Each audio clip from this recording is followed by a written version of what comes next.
Саламатсыздар ма, құрметті студенттер? Мен мына бүгінгі жасаған слайдым ол ситуативті қазақ тіліне арналады. Яғни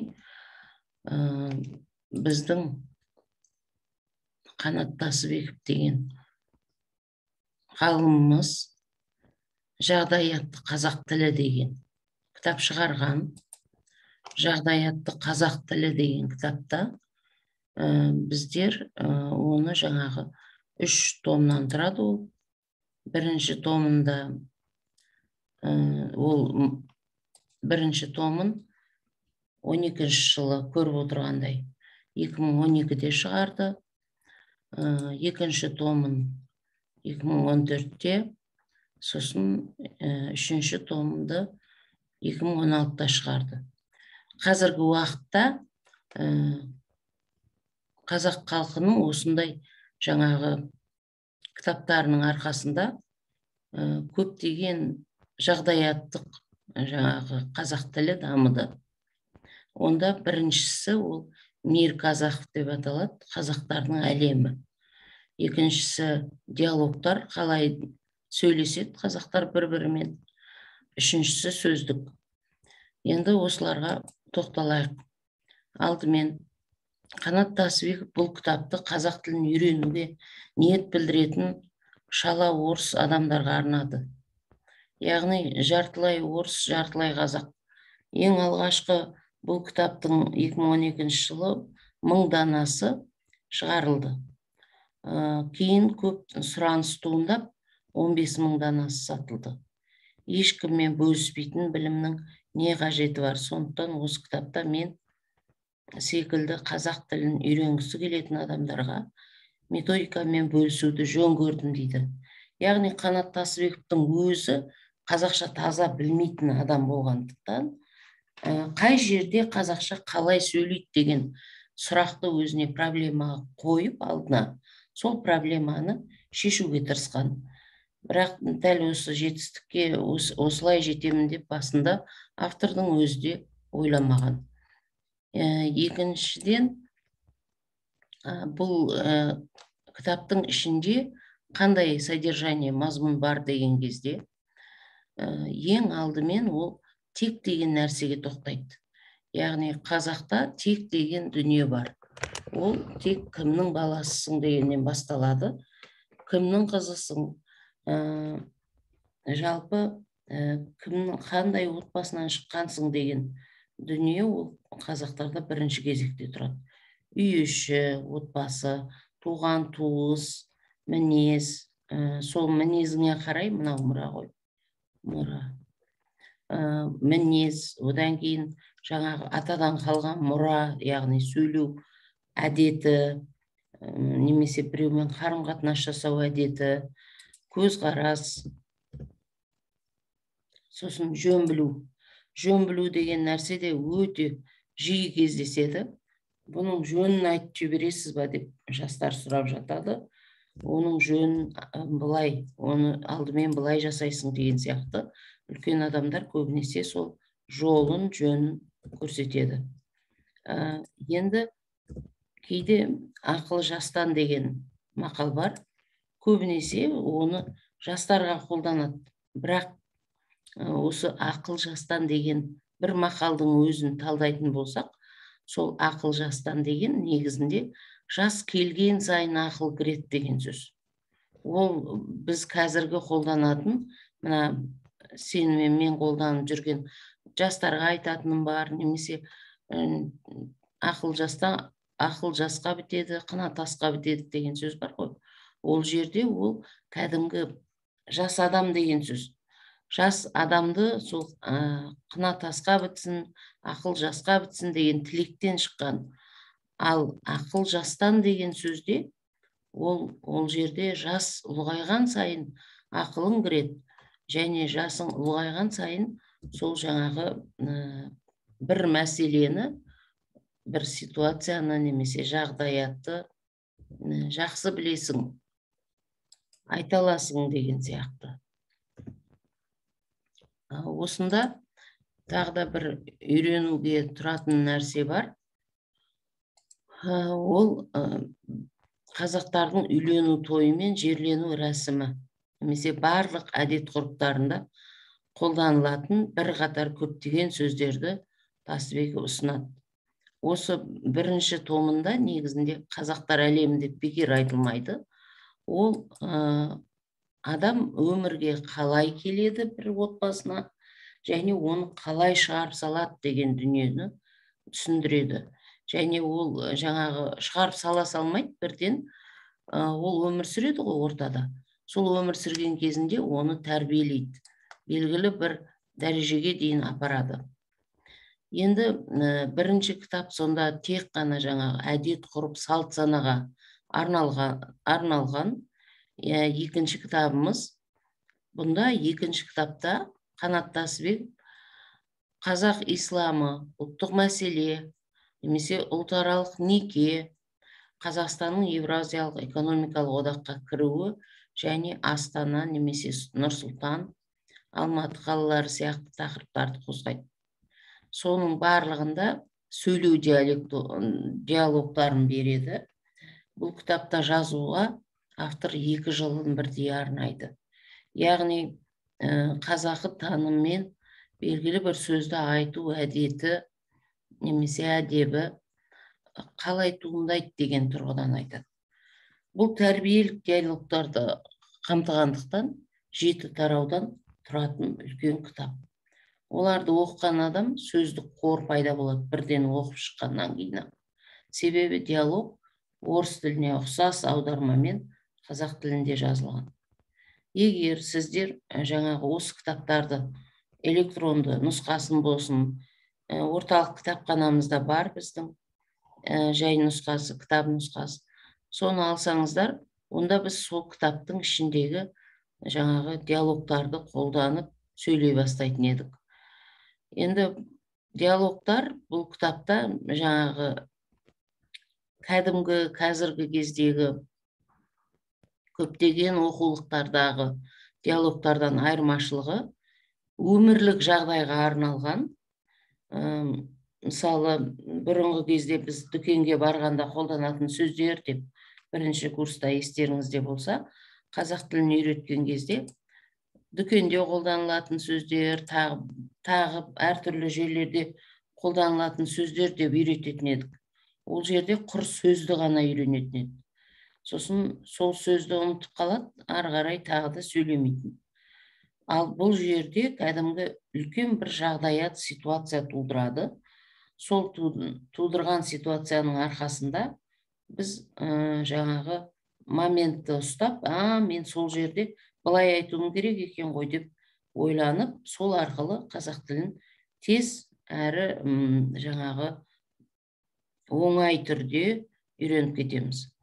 Қазақ тілінің болашағы біздің қоғамның даму жолдары, халықаралық қатынастар, еліміздің экономикалық саяси жағдайы, немесе этносаралық некелер, немесе қоғамда кеңінен талқыланатын басқа да мәселелер туралы диалогтар бар оның ішінде. Ең алдымен орыс тілді қазақтарға арналған бұл кітап, сондай-ақ бүкіл қазақ оқырмандарының орыс тілді кең аудиториясына, яғни өз ойларын қазақ тілінде толық әрі дұрыс жеткізе білгісі келетін адамға арналған екінші том. Енді үшіншіде 2016 жылдың соңына жарық көрген, мұнда орыс тілінің қазақ тіліндегі эквиваленттерін, біздің тілде жиі қолданылатын сөйлеу тілінің баламаларын беретін мүлде жаңа, қазіргі заманғы дискурсқа сай инновациялық түрі. Яғни кітап авторының әкесі ғалым Жәбеұлы Тасыбековтың 100 жылдығына арнайды. Орысша қазақша сөздікте оқырмандарға прозологиялық бірліктер ұсынылады. Мысалы, сколько лет, сколько зим деген көрмегелі қай заман деп бірден беріледі. Сонда жаңағы орысша тілі шыққан сол сөзді жиі актив түрде қолданатын адам көрмегелі қай заманды жаттап алса болды. Көрмегелі қай заман дейді. Ары қарай смартфонға арналған дәл осы жаңа ситуативті қазақ тілі деген қосымшасы бар. Қазір арнайы телефондағы жүйе арқылы кез келген адам бұл кітапты оқи алады. Яғни жаңағы ситуативті қазақ тілі дейсіңдер, сосын соның ішіне өздерінің телефондарына орнатасыңдар. Сол арқылы оны жаңағы осы кітап арқылы біз қазақ тілін үйренеміз. Енді бұл кісінің қай кезде болсын, қай жерде болсын айтылған осы 3 кітабының ішіндегі мәселенің барлығы, 3 кітаптың ішіндегі айтылған сөздер, қамтылған диалогтардың барлығы неге арналған деген кезде сөйлеу этикетіне арналған. Біреудің дұрыс сөйлеуі, біреудің ойын нақты жеткізіп, бір мақсатқа қол жеткізгісі келсе, қазір сіздер білесіздер, кез келген мамандықта қазақшаңыз қалай деген мәселе бар. Яғни мемлекеттік тілін қаншалықты меңгергенсіз деген нәрсе біздің жаңағы профессионалдық өміріміздің өзінде қайта-қайта алдымыздан шығып, қайта-қайта бізді жаңағы басқа дүниелермен таныстырады. Сондықтан да біз осы кітаптың смартфондық түрін өзімізге орналастырып аламыз. Сөйтіп, әсіресе 2-ші томды диалогты орналастырып алып, диалогтарды біліп алып, бір-бірімізбен сөйлесе бастаймыз.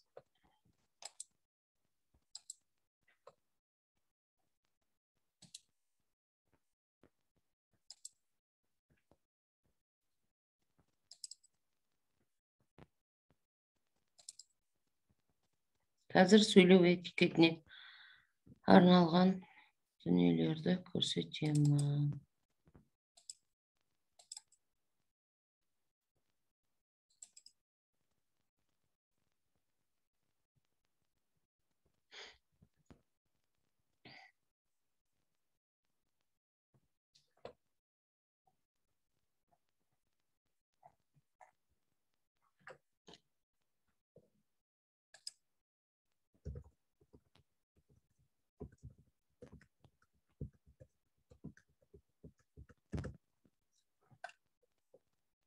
Бүгін негізі біздің сабағымыз сөз қадірін білмеген, өз қадірін білмейді деген мақалға құрылады.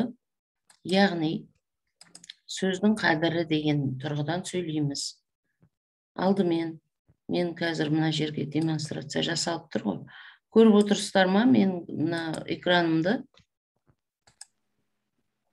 Кім жауап береді? Экран көріп тұр ма? Жоқ. Жоқ па?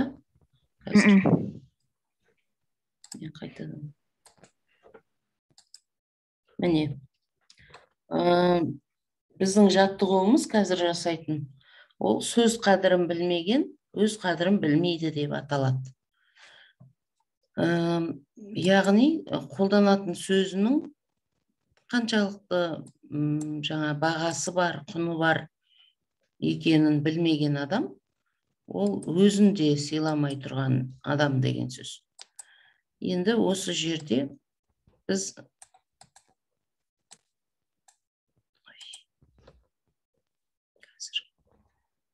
сіздерді көрмей қалдым ғой мен. Қалай көрсем екен? Көрінбей қалдыңыздар.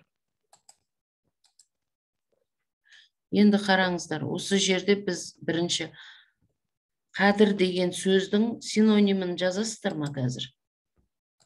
Қадір. Сіздерді көріп, беттеріңізді ашып отырайық бәріміз. Қазір.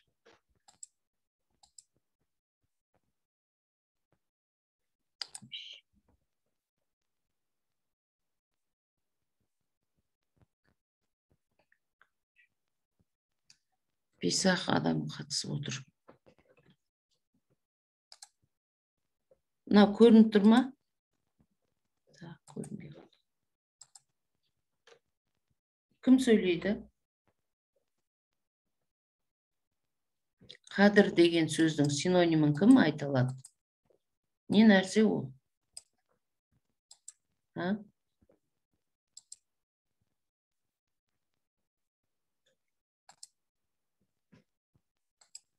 Не ол қадір деген? Құрметті студенттер, Ценность. жауап беріп отырсақ. Орысша ценность. Ау? Орысша ценность деген сөз. Не деген? Ценность, цена, достоинство какое-то, значимость. Я. Ал қазақша синонимдерін айта аласыздар ма?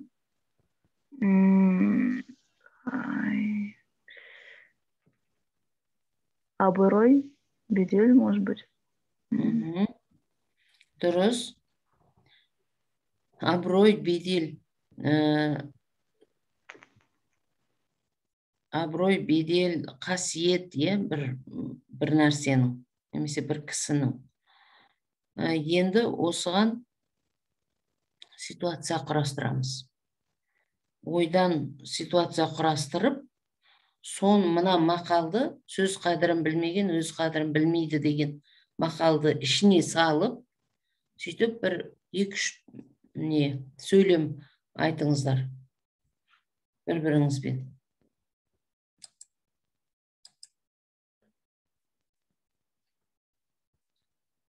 Кәне, кім айтады?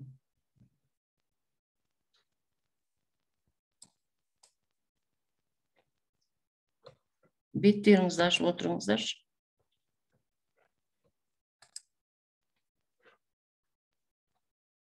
Беттеріңізді ашып отырыңыздар.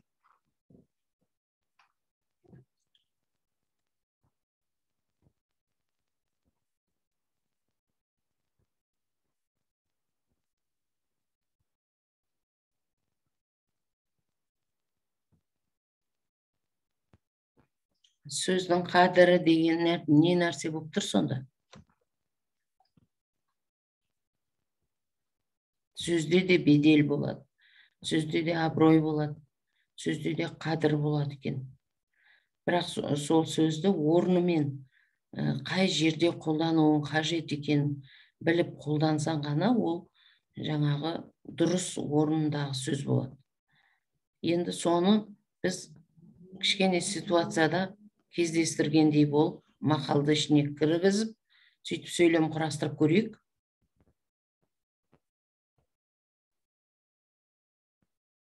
Жағдаят жасап көріңіздер. Анна, сіз түсінесіз ба қазақ тілін?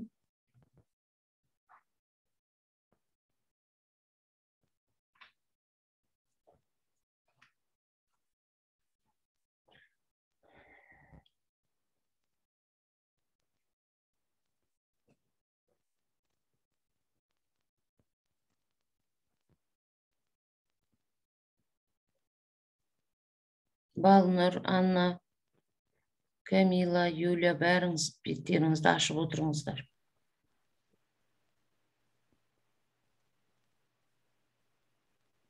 Жаздыңыздар ма? 2-3 сөйлем жаздыңыздар ма?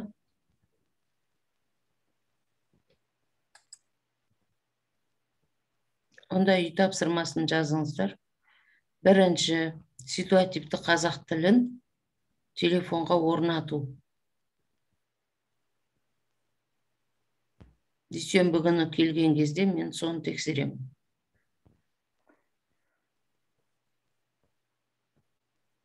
Телефонға орнатамыз.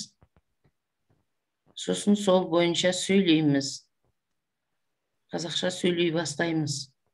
Себебі 1 жылдан кейін сіз университет қабырғасын бітіргеннен кейін үлкен профессионал адамға айналасыз. Ал профессионал адам болу деген сөз, ары қарай сіз бакалавр дәрежесін алған адам ретінде барлық жерде қоғамда жаңағы өз сұранысын сұраған қазақ тілінде кездесесіз. Жұмысқа қабылданған кезде де оның қанша пайыз білетініңіз міндетті түрде тексеріледі. Сол кезде сіз қазақша сөйлеп тұруыңыз керек.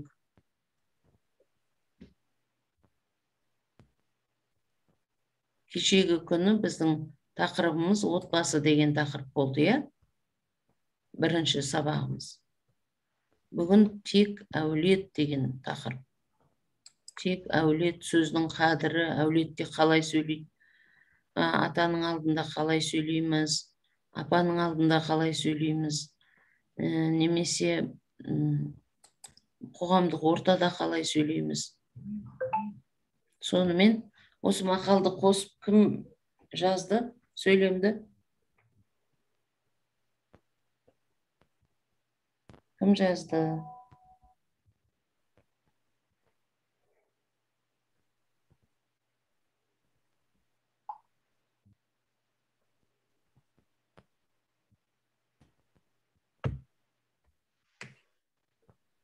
Ал айта қойыңдар. Не жаздыңдар? Апай, Иә. мен тура бір мақалды білемін, басқа білмеймін.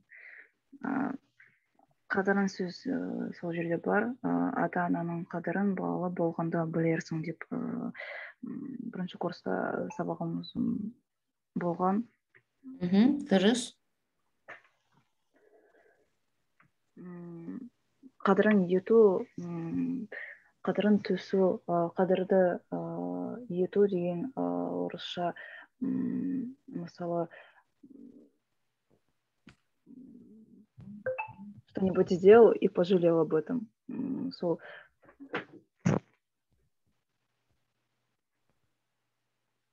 Ешқандай ситуация құрамадыңыз ба? жоқ.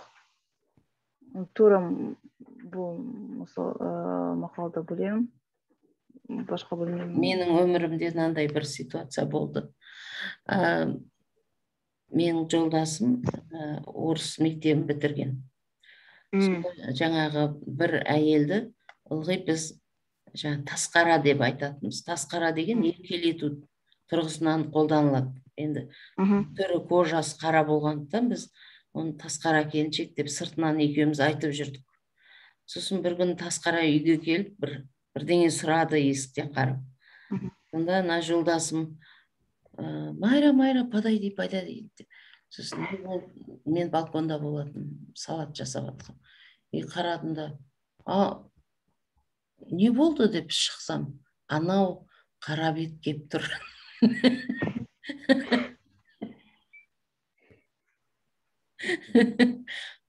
Тасқара деген ол еркелету сияқты мәнде айтылады. Ал енді түрі қара болғасын айтқанмын ғой. Ол қара бет кеп тұр деген. Қара бет деген уже басқа ситуацияның сөзі ол. Сонда ол қара бет деген абыройсыз біреу или жаңағы күнәһар біреу деген сөз ғой, қара бет деген. Қара бет кеп тұр дейді. Содан мен балконнан шығып күліп жатырмын, анау әйел түсінбейді, есіктің аузында тұр. Сосын кір деймін да күлемін. Сен бүгіннен бастап атың өзгерді, сенің сырттай біз осылай айтатын едік, қара болғасын тасқара деп. Сөйтсем тасқара емес, бүгіннен бастап сен қара бет болдың деп әбден екеуміз қазақша түсінетіндер күлдік. Сол мысалы үлкен ситуация, ол өмір бойы ұмытпайтын. Сонда бір сөздің, қара деген сөздің мағынасы екі түрлі болып тұр. Тасқара дегенде жай ғана кожасы қара адамды айтып тұрмыз ғой, атап. Ал қара бет деген уже мүлде басқа нәрсе, ол күнәһар, күнә жасаған деген тұрғыдан айтылады. Мысалы сол ситуация, сол сияқты бір ситуацияларды келтірсеңдер, сөз қадірін білмеген деген. Біреулер сөйлеп тұрады, бірақ сөзінің ішінде ешқандай бір жақсы адамдарға деген мейірім, адамдарға деген жақсылық, бір ұсынатын дүние болмайды. Сол кезде айтылады көбінесе сөз қадірін білмейді.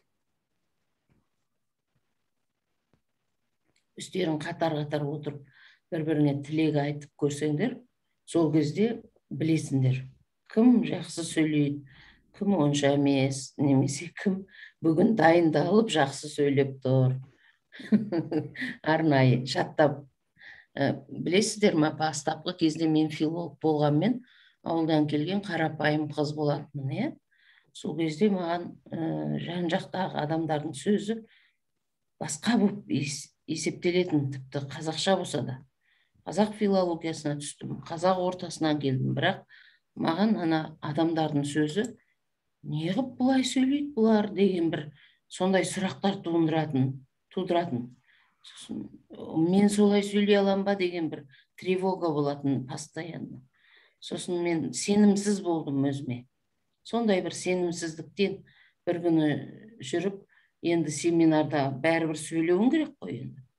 Сол кезде, ал семинарда сөйле деген кезде, мен тіпті сөзімді ана волнениеден толқығаннан сөзімді ұмытып қалдым. Айтам деген. Содан кейін ойладым, келесі жолы мен жаттап келейін. Сөйтейін даған, сол жаттаған бойынша айтайын деп. Келесі жолы тез жаттап алып айттым. Сосын жаңа мұғалімдер бүйтіп қарап, ой, сен кітаптағының бәрін біліп тұрсың деп. Сосын бағаланды. Бағаланды. Сол бағаланған кезде мен уже, мен жолын таптым деп ойладым. Сөйттім да, ана, мысалы, ол кезде как раз Алаш зиялылары солай жаңадан кітаптары шығып жатқан 1989 жыл, когда я первый курс поступила. Содан Ахмет Байтұрсынұлының бір сөзін жаттап айтсам, ой, сенен асқан дана жоқ. Сонымен Ахмет Байтұрсынұлының сөзін бір күн жаттап айтам, бір күні Мағжан Жұмабаевты айтам. Сөйтіп жаттау көп болды менде. Филолог болмай тұрғанда осындай жаттаулар көп болды. Сосын сол жаттаған нәрселерімді ұмытпауға тырысатынмын. Кейіннен енді қарасам, ол білім болып маған қоныпты. Сонда басында қазақ тілді баланың өзі ситуациядан шығу үшін әртүрлі жолдар іздейді. Мысалы, өткен жол біз сен представительсің, бір отбасының мүшесісің, және сол отбасының бүкіл сөзін, бүкіл мәдениетін, қылығын, мінез құлқын сыртқа көрсететін адамсың деп айттық қой. Енді сол жаңағы бір отбасындағы сөз қалай сөйлейді, сөз салты деген болады. Мысалы, үлкен бірінші сөйлейтін отбасыма, әлде балашаға бәрі араласып, жаңағы тең демократия деген бір нәрсе қазақ отбасына да қазір кірді ғой. Сонда жаңағы үлкен тұрса да кішкентай сөйлеп, кейде тіпті қылықтары бір түрлі болып кетеді. Сондай нәрсе ма, отбасында сондай салт дәстүр барлығы сақталуы керек, әсіресе сөздің қадірі. Үлкен адам өзінің балаға не қандай ақыл айтып тұрған ойланып алып барып айтса, баласы сол үлкен адамның ақылын тыңдауға тырысса, онда ешқандай артық ситуация болмайды отбасында. Сол отбасындағы сөзді біз дискурс деп айтуымызға болады. Мысалы, отбасындағы дискурс ол әке мен қарындастың, әке мен қыздың, немесе ұл мен шешенің, немесе ата-ана мен баланың арасындағы қарым-қатынаста қолданатын сөздер. Соны семейный дискурс дейді қазір. Енді сол дискурста сіз қадірлі, дұрыс сөз айтып жүрсіз ба жан-жағыңызға? Мен сіздерге қоғамға шық, қазақ көрсең қазақша сөйле, немене жаңағы. Көп сондай нәрселерден гөрі сенің отбасында айтып үйрен. Өйткені бұл мемлекет сол жаңағы Қазақстан деп аталатындықтан да сен қазақша өз отбасыңда сөйлеп үйрен. Өйткені ол сенің ең еркін жерің. Ең еркін, еркелеп айта алатын, ойыңды жеткізе алатын жерің. Бұлай айтқанда сенің тілің шыққан жер. Сен алғаш рет анаңның тілін үйрендің ғой сол жерде. Ешкім саған, ой, 5 қоям, 6 қоям, или бірдеңе бал жасайым деп сені солай жетелеп отырған жоқ о жерде. О жерде сен өмірдегі сөзді үйрену керек екен біліп, күніне 1-2 сөзді айтқаныңда ата-анаң қуанды сенің сөздеріңе.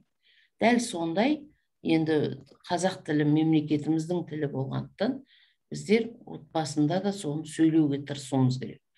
Сонда біз жаңа біте қайнасқан бір тілде сөйлейтін мықты мемлекетке айналамыз.